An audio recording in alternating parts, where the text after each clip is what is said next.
Welcome to The Disciplined Life. I'm Aria. And I'm Coda. We use our experience as a married couple living in a domestic discipline marriage to talk about the ups and downs of implementing authority structure and domestic discipline into modern relationships. Let's do it. Hello, everyone. Hey guys, on today's podcast, we're going to be talking about consent and some nonverbal confirmations of consent that you can look for in your relationship. But before we get started, please like, subscribe, leave a comment, do all the things. And if you want to support the channel further and get bonus content, a link to our Patreon is down below. So without further ado, let's kind of get into this. So we're going to be talking about consent from a slightly different angle today. So we've talked a lot about consent before because we do believe that domestic discipline is a consensual relationship structure within adult relationships where the head of household, the taken in hand, they come together, they explicitly agree on rules and structures and consequences and punishments within the relationship.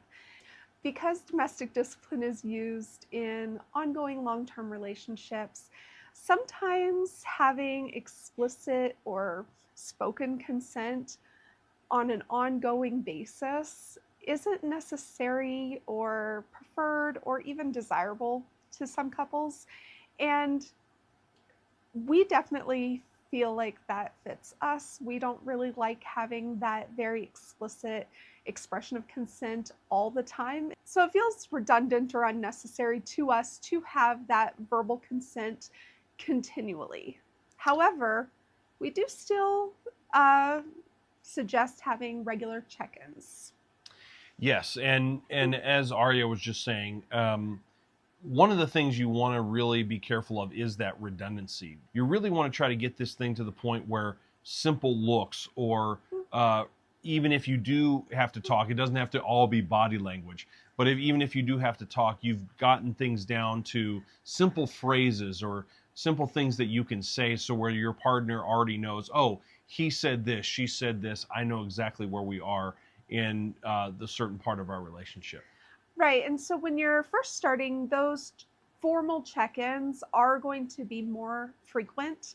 However, as you go along in your domestic discipline, as you get more familiar with the structures that you've set up, those check-ins can be less and less frequent. I think that Coda and I check in formally about once a year, and then we have ongoing conversations throughout the year to make sure that we are on the same page, or if one of us has something that we need to bring up to the other, we'll ask for a little bit of a check-in. But formally, we do sit down about once a year and just make sure that everything is still where we want it to be and headed in the direction we want it to be going. So it is still important to have those check-ins, but that ongoing confirmation of consent isn't necessary to have a sit down or have a formal conversation every single time. When you're first starting, you may check in a little bit more. And so you've got to find out what works for your relationship, but also that doesn't cause your partner to go, oh my gosh, we have to check in again. Why are we doing this again? You don't want to have that kind of reaction. You get to the point where you can kind of sense what the other person's going to do, or you know what that other person wants you to do in that situation, and that's where you want to get with your relationship. So even without the verbal confirmation of consent, there are things that happen within the structure of domestic discipline that act as confirmations of consent from both the head of household and the taken in hand side. Because when we're talking about consent, we often have that conversation heavily geared towards the taken in hand partner. And that makes sense, right? Because the taken in hand is the one that is having to submit themselves to physical punishment. And so getting the confirmation of consent from the taken in hand is extremely important. However, consent goes both ways, and the head of household has to consent to participating in the relationship just as much as the taken in hand partner. So what are some things that a head of household does to communicate that he is consenting to the relationship structure? So the first thing a head of household does is he assumes the position of leadership in the home. Sorry, I'm laughing because that may seem very, very simple. Many of you just said, okay, duh, he assumes that responsibility of leadership. But again, as we've talked about many, many times on this podcast, that's not something to be taken lightly. It's not something to just think that is very, very simple.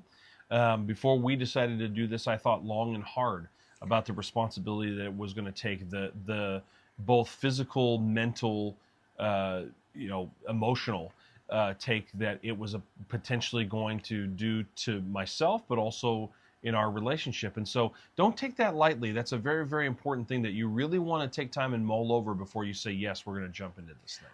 Because it is a big responsibility. Absolutely. The way he assumes leadership in the home is by setting those standards for the taken in hand partner, for the structure of the home. He sets those standards and structures. He makes decisions that seems obvious, but I think that we live in a societal structure where things are more collaborative and things are looked at in a more egalitarian structure for relationships. And so it can be uncomfortable or uneasy or unfamiliar to have one person, the head of household, taking that lead and making decisions, because there tends to be a temptation to kind of get a collaborative effort towards making decisions. And when you are setting up domestic discipline and you're setting up a relationship structure where you have clear leadership, authority, and accountability, you really do want to kind of create those structures where the head of household is making decisions for the home. And as we were just talking about earlier about it, don't take on this position lightly. There's the reason for that. She just said you set standards, and so that's your responsibility to hold those standards. And so that's why I say don't enter into that lightly. And then, of course, as she just explained, you're to a certain extent going to be going against the grain a little bit, because this is not something that everybody participates in. So you have to be ready for the criticism that might happen when someone finds out about that, perhaps, and because it's not something that people understand, and they immediately, and this is just our nature as human beings, we immediately have judgments on certain things sometimes, some good, some bad. And so you have to be ready to hit those judgments head on, respectfully, but also try to open that person's mind, whoever you might be talking to about that, because you are going against something that is not normal, at least in the Western culture. The last aspect of assuming leadership is to make sure that you are checking in on the progress, on whether or not rules and standards are being followed, making sure that you check in. This is something that I will tell you that I'm getting better at, but I haven't actually mastered. And it is very, very hard as the head of household, because just like your taken in hand partner is consumed with all kinds of different things that they are doing, you've got a bunch of different things that are on your plate. And so there are times where I admit I do fall short. I forget to check in on certain things. And so do whatever it is that you need to do to try to help yourself with that. Sometimes I set reminders on my phone. I do whatever it is that I can to make sure that I check in until it becomes a habit. Hopefully that's what you're ultimately trying to do, is to where checking in and making these things becomes just a very fluid process, as opposed to, okay, check the box here, but it may start out that way at first. But remember, that's part of the responsibility, and that's part of why you don't want to enter in this into this lightly. But try to get yourself into the groove there, because checking in is a huge part of the relationship that you've established and what you're trying to do in order for it to be successful. Yeah. The second way that a head of household kind of gives ongoing consent is through following through with accountability. That's a big one. That's a big one. It is.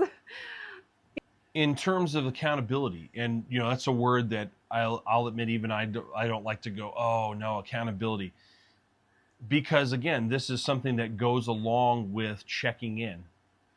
You have to make sure that the rules that you set, the parameters that you set, and this is again something that I'm getting better at, but I really haven't mastered yet, that you're holding your partner to that. That's the accountability portion of it. And believe me, she wants that. That's why she agreed to the parameters, to the rules. You agreed to that. So when you're checking in, you're holding accountable, even if it's hard. Maybe you've had a long day, maybe you're tired. Whatever it is that you have to do, make sure you're clear and concise, but you do follow through with punishment or anything that you've said that, yes, I will hold you accountable to this. If you're really, really tired and it's gone to the end of the night, it's okay to postpone it to the next day, but make sure no matter what, you communicate that and you follow through with that, because if you don't, that is the easiest way for this thing to get derailed and get derailed quickly. Because you want to deal with discipline swiftly. Yes. Because if you put it off and you put it off for, I mean, we went through a period where Coda was sick for several days in a row. That was unavoidable. But if you are just putting it off because you are being lazy, I mean, I hate using that word, No, but it's a good word. if you're putting it off for no good reason, it is kind of communicating that you don't really want to do this and you're being kind of lazy about the structure, and that will affect the taken in hand and how they approach their side of the relationship. One more thing I want to say on this is when I just mentioned that, maybe you're too tired, the day has gotten away from you and stuff.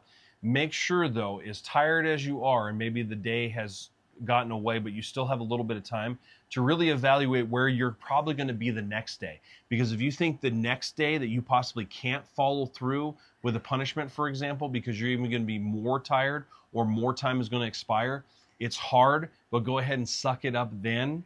Go ahead and follow through with that punishment right then and there, rather than pushing it to the next day. If it's the opposite, where hey, I'm going to have a clearer mind the next day, I'm going to have more time, we can actually maybe take care of it right away because I don't have to go into the office or whatever right away, and you can take care of something like that in the morning, that would be better to do. But really make sure that you communicate with your partner if you're going to change something, so that they don't feel like you're not following through with something. And that's why that communication is key. But really make sure that you're evaluating what would be best in the moment, even if you are tired.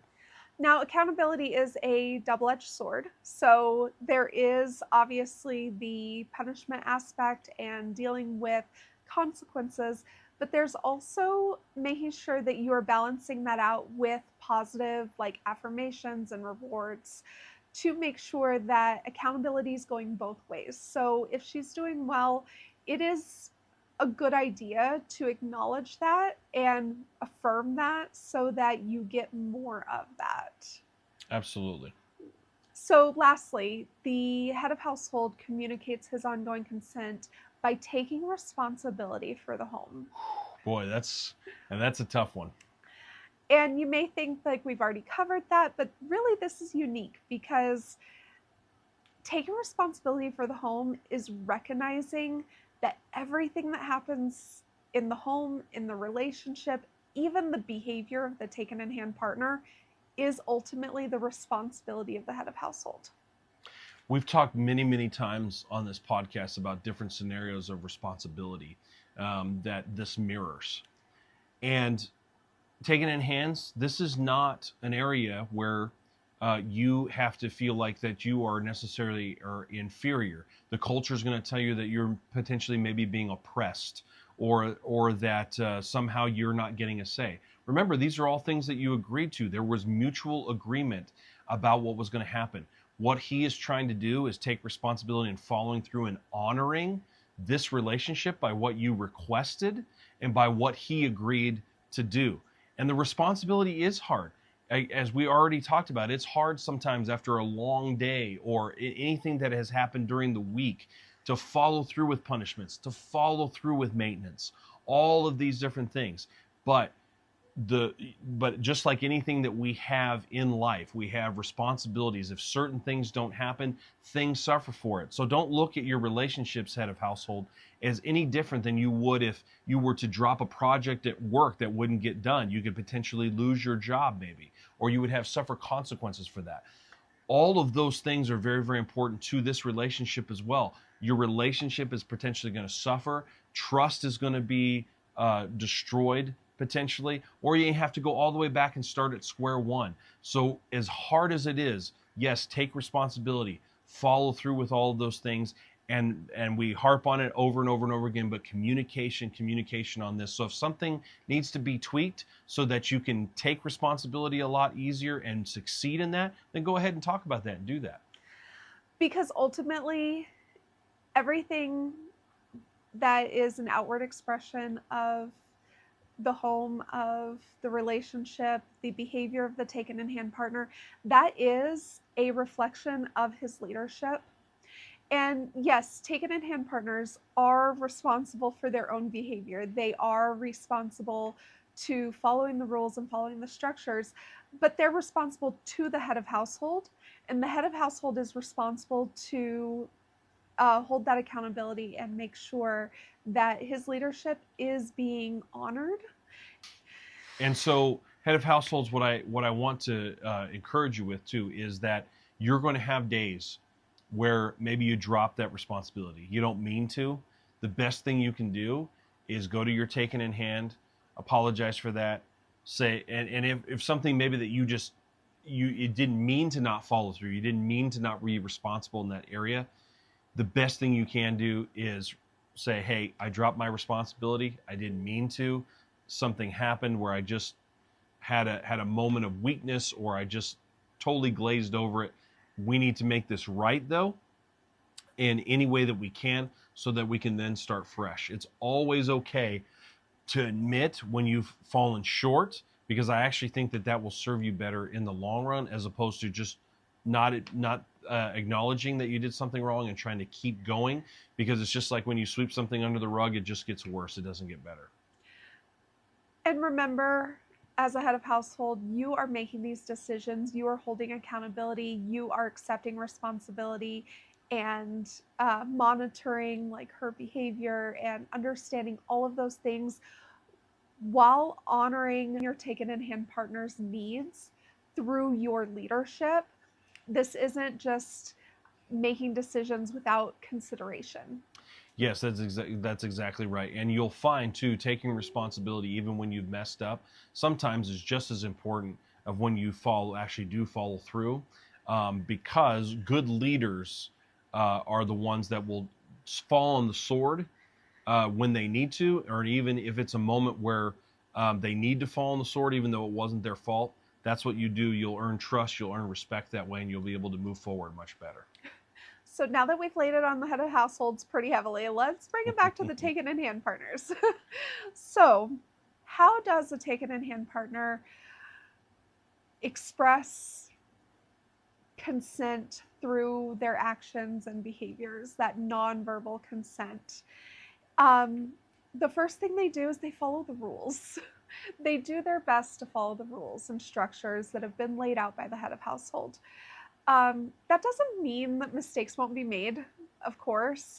Mistakes will happen, but they need to be mistakes, not intentionally going against what the head of household has said, not being purposeful in disobedience, but really doing their best to adhere to the rules, to the structures. And remember, taking in hands, that you are not doormats or anything like that. So don't let again, societal pressures or things that are in the society influence what you're doing. You agreed to this with the head of household for your benefit. And so do your best to follow through with the things that you committed to him that you would do. I guarantee you the head of households, they don't necessarily want to come home and always be disciplining. That gets old. They don't want to always be coming in and lecturing and all of those kind of things. They want you to succeed. They do not necessarily want to constantly micromanaging, just like they want to constantly check in. So you actually do have a lot that you can contribute that is within your power that can be very beneficial to the relationship. So work as hard as you can to fulfill those promises of the rules that you committed to. Yes. The next thing that taken in hands do that kind of shows their commitment and consent to the relationship structure is to ask for help for things that they struggle with. Um, by coming to your head of household and asking for rules and structures around things that you are struggling with, that is showing that not only do you consent to this structure, you are consenting to his active leadership in your life. And that is actually very strong.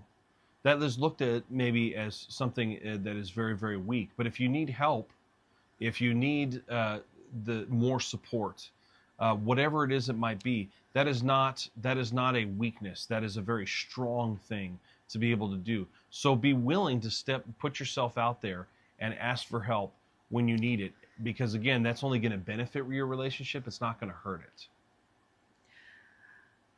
The third thing is that taken in hands yield to the authority of their head of household. They don't argue or carry on once a decision's been made.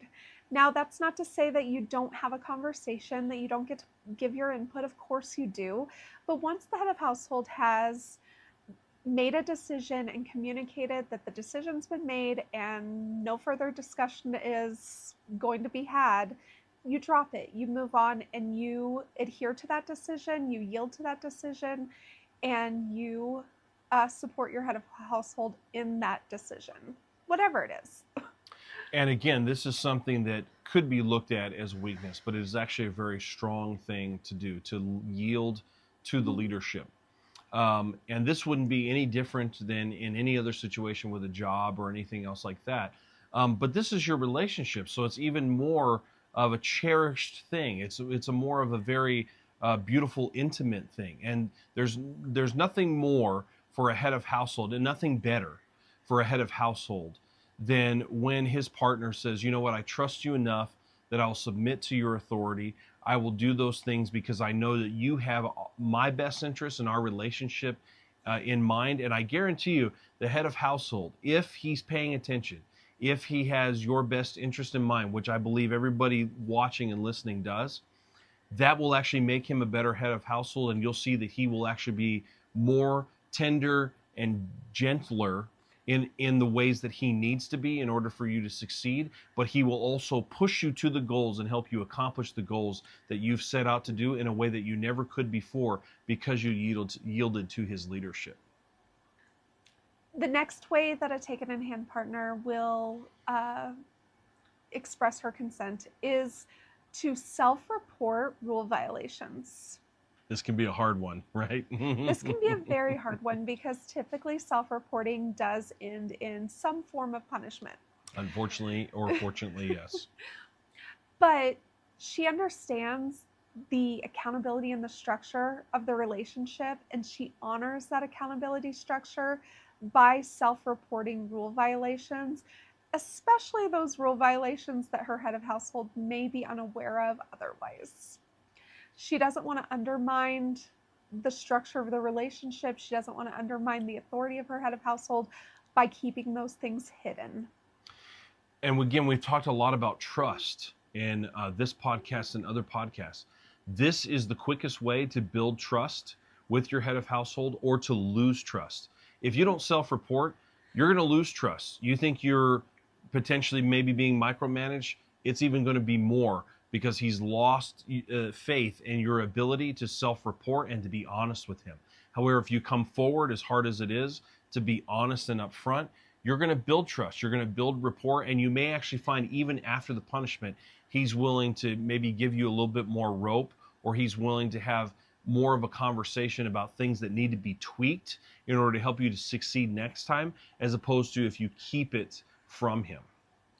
The way, and you can use many different tools for self-reporting. One of the ones that we use is a task list app that Coda can log into and I log into, and he can see where I'm at in my tasks And that's a form of self-reporting.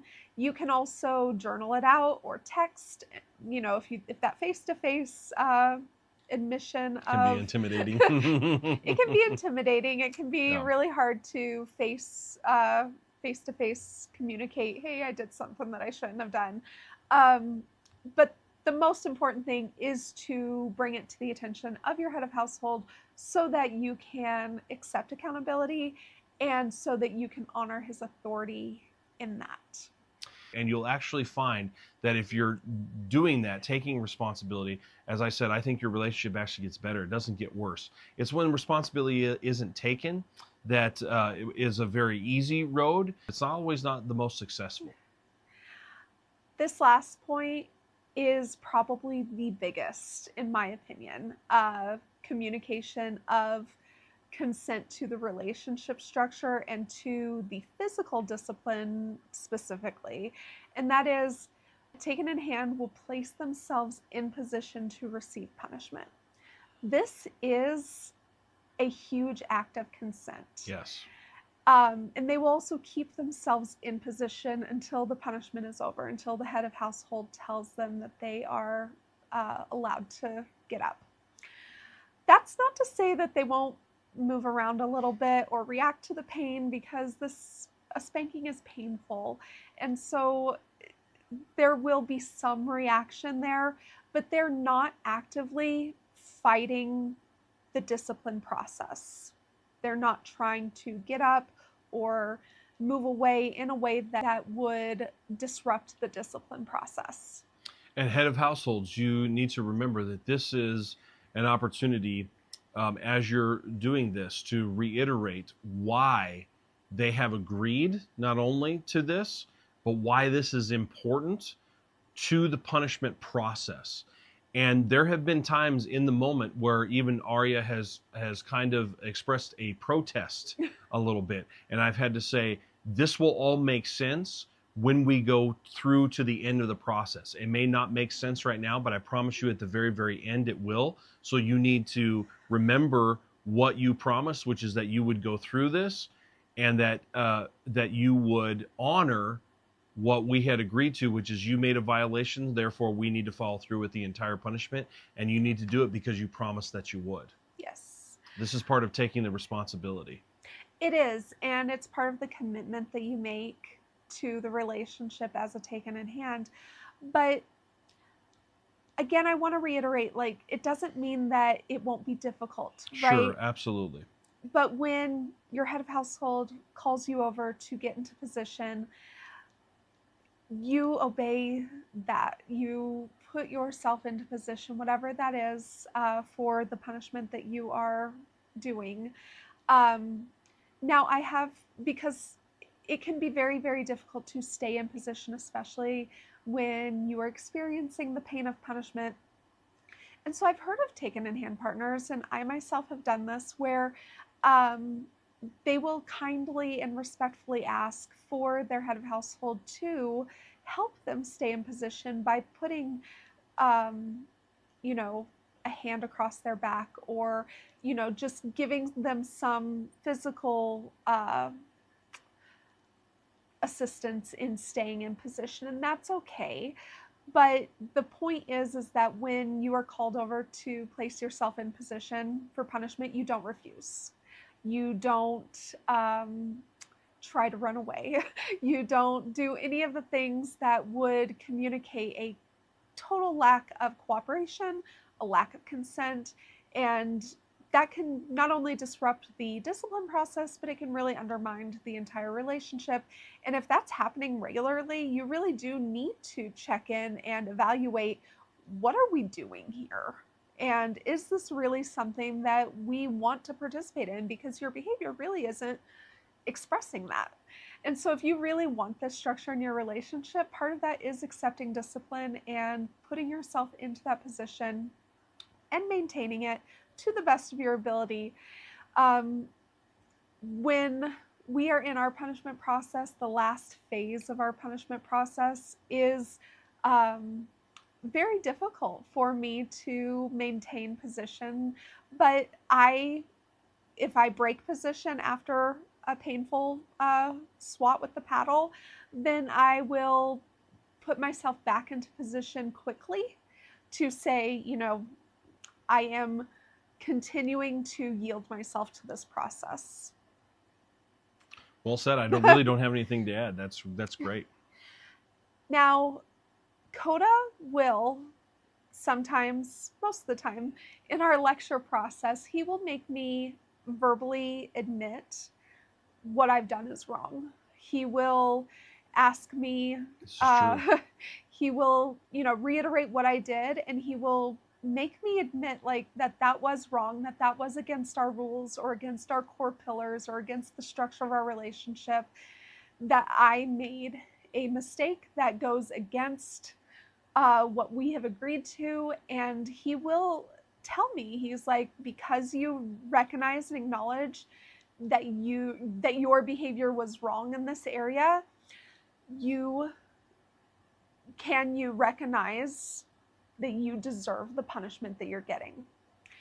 And he makes me verbally tell him, yes, that's true, that I do deserve the punishment that I'm facing for the behavior that I exhibited. That is a verbal consent, and that is him kind of getting that confirmation in the moment right before punishment that I do agree to yield myself to this punishment. But it's also a really powerful tool to help me put me into a mindset of accepting accountability. So don't discredit the use of a verbal confirmation, a well-placed verbal confirmation within that lecture process as well. Absolutely. Well, again, well said. I don't really have anything to add. That's very good. Do you have any final thoughts? Really, my final thoughts are this. We always talk about having conversation. That is very, very important. But remember, head of households and taking in hands. The biggest word that I would use if I were to sum up this podcast is responsibility. Both people in the relationship need to take responsibility for where they are, what they are, and where they are in the relationship. If you both have a head of household and a take it in hand that will take responsibility for where they are and where you're wanting to go, you'll find that this relationship works out so much better than you could have even hoped. We have grown closer together because of this, but it's because both of us really work hard to take responsibility. And when things need to be tweaked, we sit down, we talk about them, we tweak them, and then we continue. And so that's the biggest thing. Remember, responsibility is the key. Right, because you don't want to solely rely on nonverbal communication for consent. You do want to have those check-ins. However, these displays of actively participating in the relationship do communicate a level of consent that you can rest assured in, and know that your partner is actively participating in this domestic discipline dynamic with you. And again, being responsible to fulfill not only your role, but also looking at your partner and understanding the responsibility that they hold as well. Very good. Anyway, guys, thanks for joining us in Thanks. this conversation.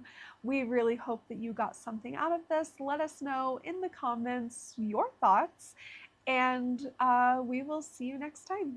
See ya.